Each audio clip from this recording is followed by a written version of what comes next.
The alien overlords nearly collapsed from cardiac arrest when the human armada appeared from nowhere and swarmed their home system.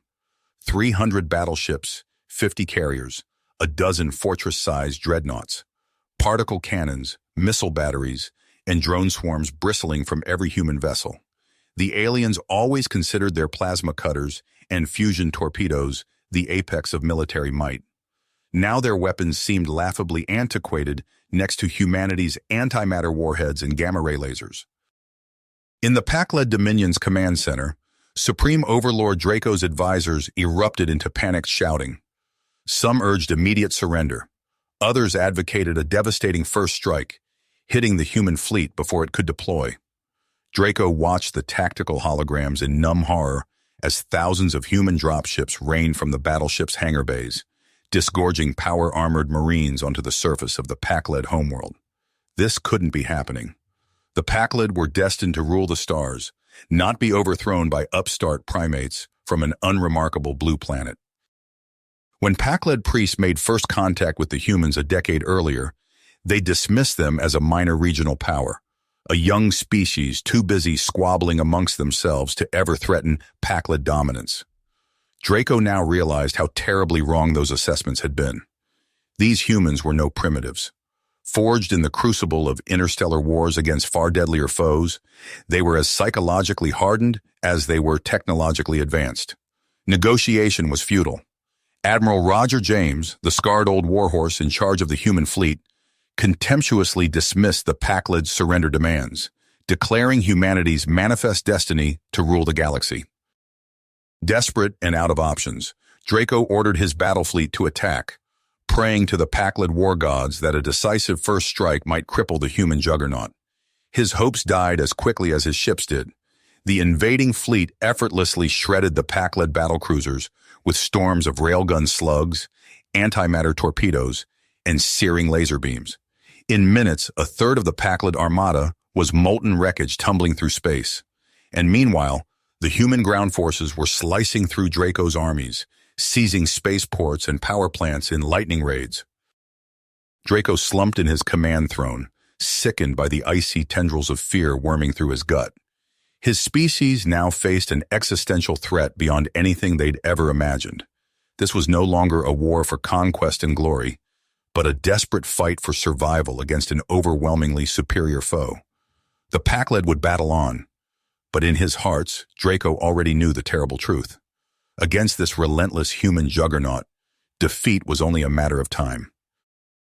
As the last Pakled warship shattered into a million molten fragments, Admiral James allowed himself a grim smile.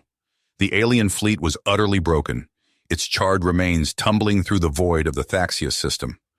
James watched the tactical display with cold satisfaction as his ships mopped up the scattered enemy vessels that limped desperately for the safety of hyperspace.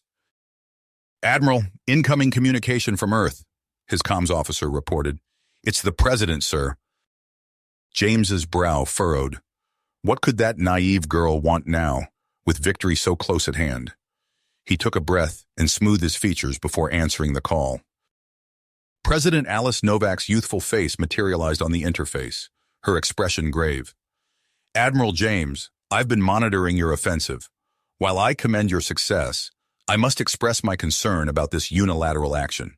We should pursue a diplomatic solution before—" "With respect, Madam President," James cut in, "the time for diplomacy has passed. We must seize this opportunity to secure humanity's dominance. The Pakled will only respond to force." Novak frowned but didn't argue further. "Very well, Admiral, but I insist you at least meet with this Overlord Draco and attempt to negotiate terms. Surely he'll be open to reason now." James bit back a scoff. Reason? The Pakled knew nothing of the concept, but he couldn't refuse a direct presidential order. "Understood, Madam President. I'll arrange a parley immediately." The meeting took place aboard a neutral space station near the Thaxius system's edge. James strode into the conference room, flanked by his three most senior captains, their black dress uniforms bedecked with medals and accolades. On the opposite side of the table, Overlord Draco and his advisors quivered like newborn creel pups. "The Pakled Dominion surrenders unconditionally," Draco started to say. Not good enough, James snapped. He leaned forward, his cybernetic eye whirring as it focused on the alien leader. Earth will be claiming the Thaxius system as a new human colony. Your kind are no longer welcome here. Draco's throat sacs quivered with impotent rage. You cannot simply seize our territory. The galactic community will never accept. The galactic community is about to learn the new reality, James said. Humanity is done skulking on the sidelines. This is our time now. He gestured to one of his captains, who produced a sheaf of plasfilm documents, and set it before Draco. You will sign this treaty immediately, ceding the Thaxius system to Earth in perpetuity. You will also grant us exclusive mining rights to the Iridium Nebula and turn over all specifications for your plasma weaponry. This is outrageous, Draco cried. I will not be dictated to by... In one fluid motion, James drew his sidearm and leveled it at the Overlord's head. Perhaps I wasn't clear. You will sign the treaty, or Colonel Randall and his commandos will decapitate your entire government within the hour. The choice is yours. Draco froze, his beady eyes darting between James and the plasfilm. He swallowed hard, then reached for the light pen with a trembling hand. Far below, on the surface of the Pakled homeworld, Colonel Jax Randall and his team were an unstoppable force. The black armored commandos cut through the planet's defenses like a plasma scalpel through flesh, seizing spaceports and communications hubs, destroying shield generators and gun emplacements. The few Pakled groups that tried to resist the human advance were methodically gunned down by the commandos' auto rifles and incinerated by searing blasts from their shoulder-mounted plasma cannons. As the Pakled forces crumbled, the capital city's inhabitants cowered behind locked doors, praying to their gods that the human demons would pass them by. But Randall had his orders.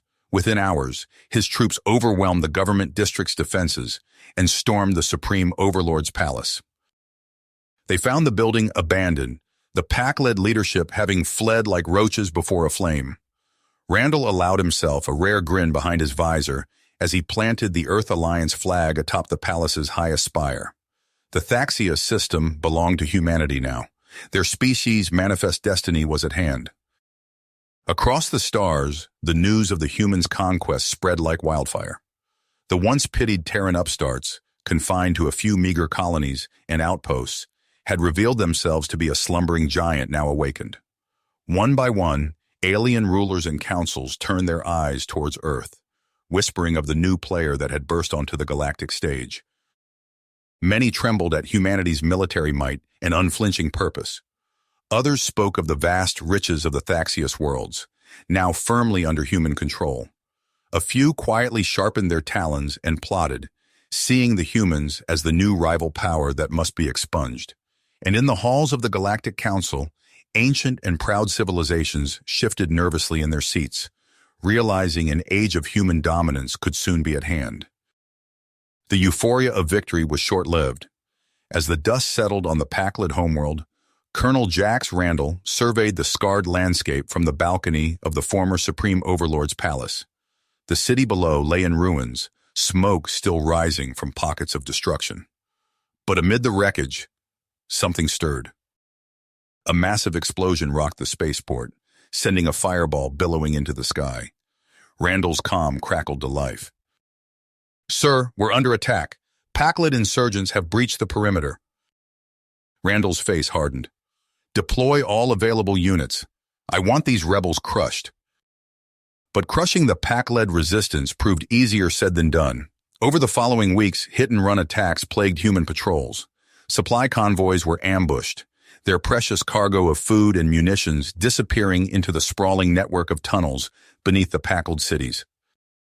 In a dimly lit bunker, Sergeant Lance Hawkins knelt beside a wounded comrade, applying a pressure bandage to a plasma burn. Damn sneaky bastards, the injured soldier hissed. Where are they getting these weapons? Hawkins said nothing, his mind flashing back to the previous day's raid on a civilian compound. The screams of non-combatants still echoed in his ears. Above ground, a small squad of human soldiers cautiously made their way through a bombed-out marketplace. Private Chen swept his rifle from side to side, nerves on edge. Movement! 2 o'clock, he shouted. Before anyone could react, a Pakled child darted out from behind a collapsed stall. Chen's finger tightened on the trigger, but Corporal Rodriguez knocked his barrel aside. "Hold your fire, it's just a kid!" The child's eyes widened in terror. It turned to flee, revealing a grenade strapped to its back. The explosion tore through the squad, leaving only Rodriguez alive to radio for help. On Earth, President Novak paced her office, the hologram surrounding her displaying casualty reports and strategic assessments. "This wasn't supposed to happen," she muttered. "We were bringing order to the galaxy, not this."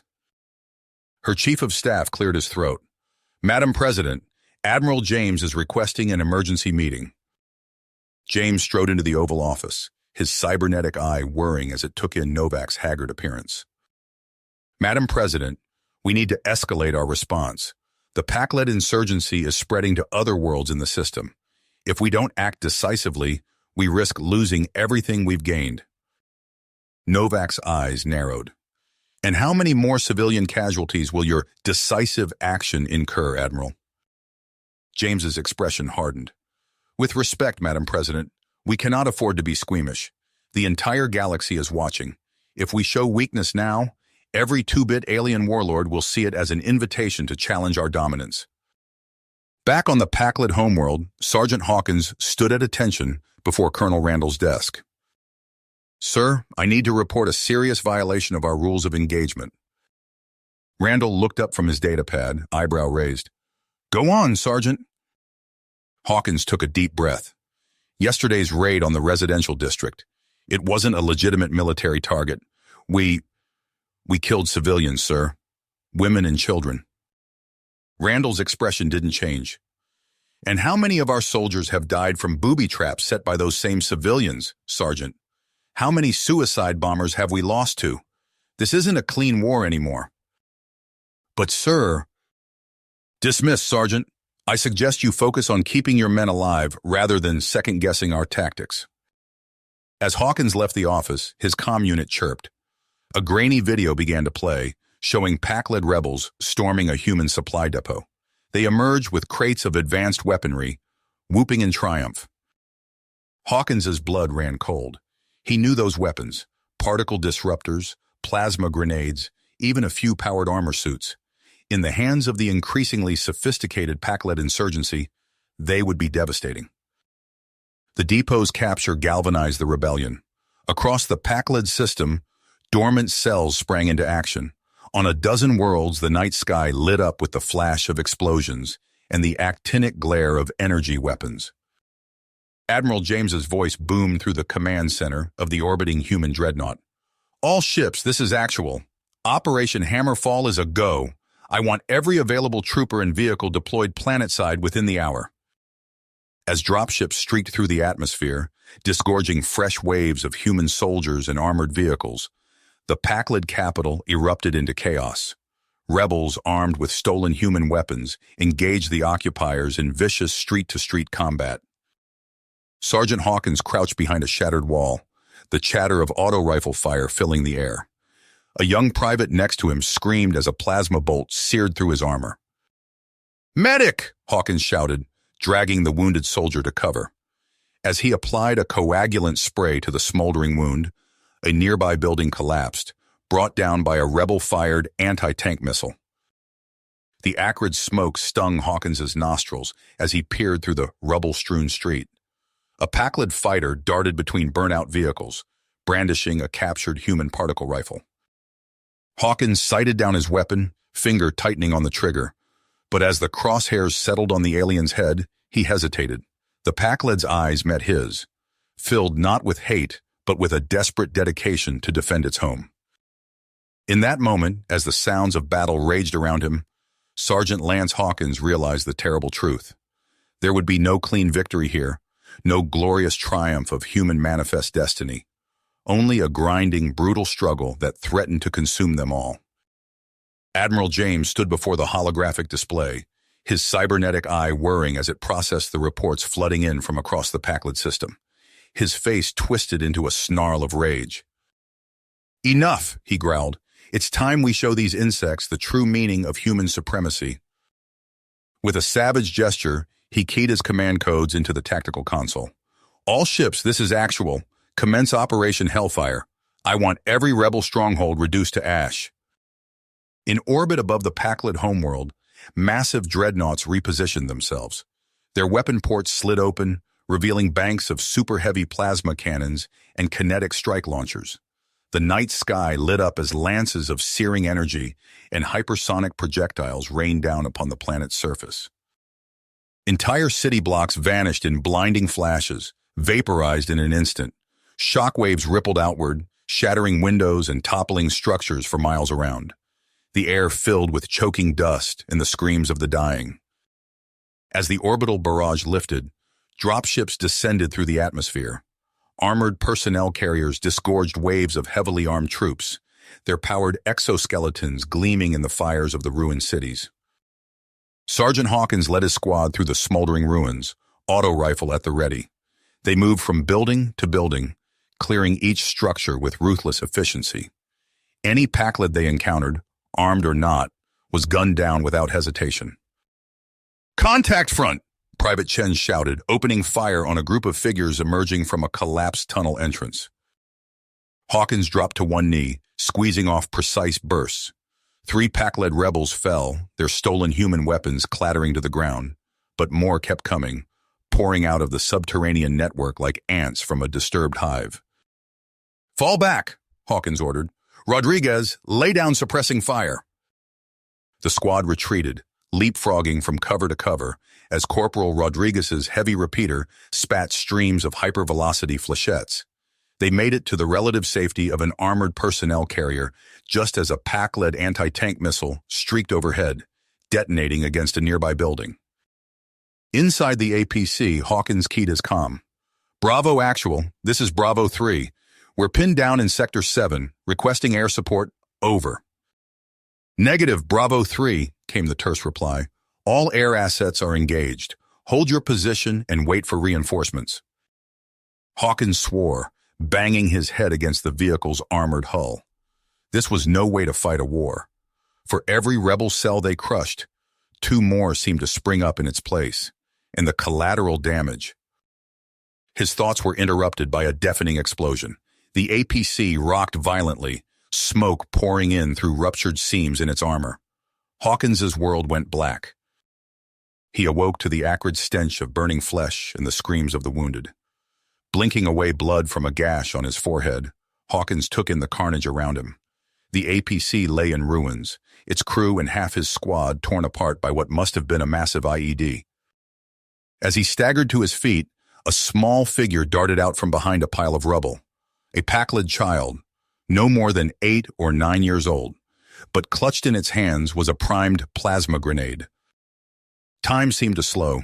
Hawkins raised his rifle, muscle memory taking over. The child's eyes met his, filled with a mixture of fear and dogged grit. Hawkins's finger tightened on the trigger. The grenade detonated in a blinding flash of blue-white energy. When Hawkins's vision cleared, all that remained of the child was a charred crater in the ground. He fell to his knees, retching. "Sarge!" It was Rodriguez, limping towards him with Chen's unconscious form slung over one shoulder. "We've got to move! More of them are coming!" Hawkins nodded numbly, forcing himself to his feet. As they retreated through the ruins, the sound of Pakled war cries echoed behind them. This battle was just getting started. In her office on Earth, President Novak watched the incoming casualty reports with growing horror.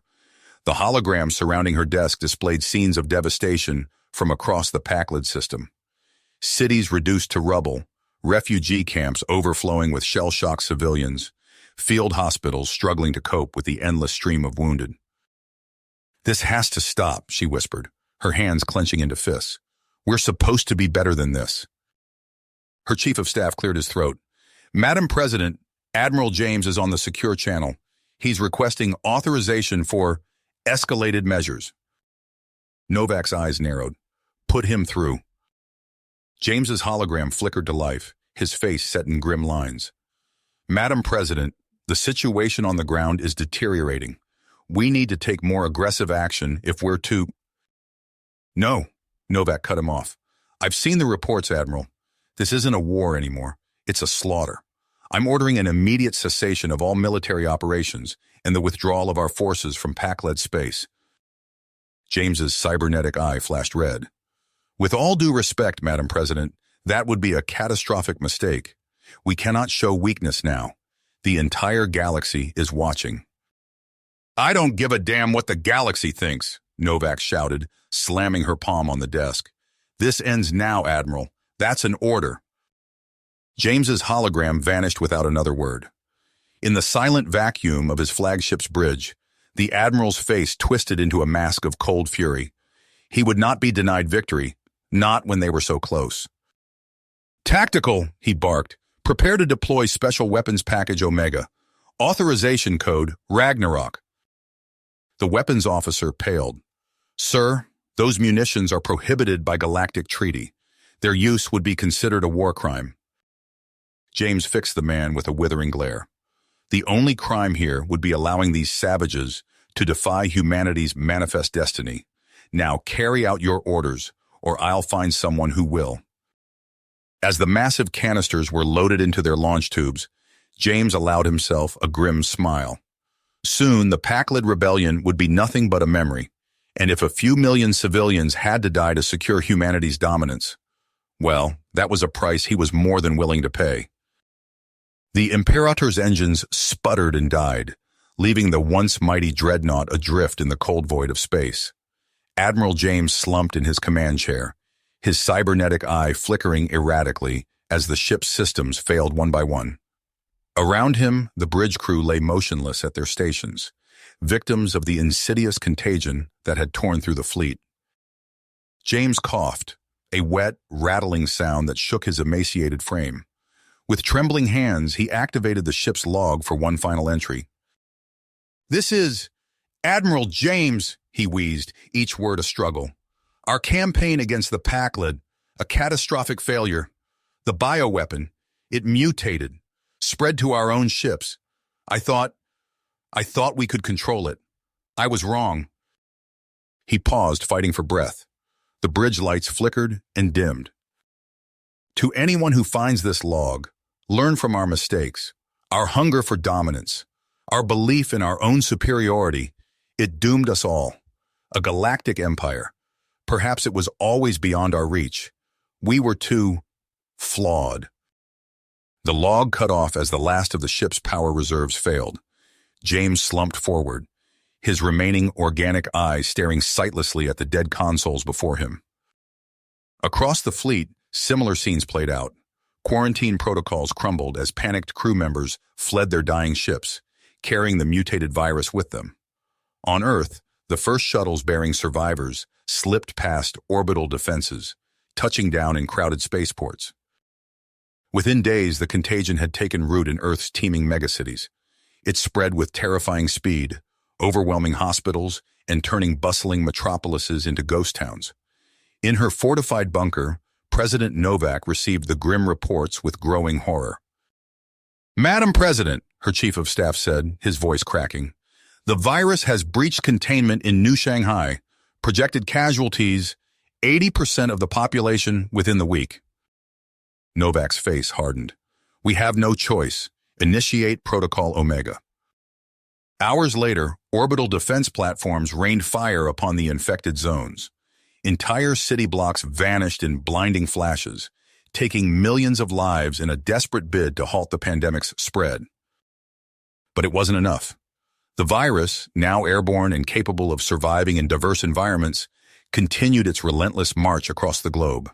Infrastructure crumbled as essential workers succumbed to the disease. Food and water shortages sparked riots in the remaining population centers. In the chaos, Colonel Randall gathered what remained of his command. They commandeered a fleet of ground vehicles, loading them with supplies and the few survivors they could find. We're heading north, Randall announced to the ragtag group. Away from the cities, into the wilderness. It's our only chance. As they prepared to depart, Sergeant Hawkins approached, his posture wary. Sir, what about them? He gestured to a small group of Pakled prisoners, huddled together near the convoy. Randall's expression was unreadable. Bring them. We can't afford to leave anyone behind. Not anymore. The convoy rolled out of the dying city, weaving through abandoned vehicles and the occasional shambling figure of an infected civilian.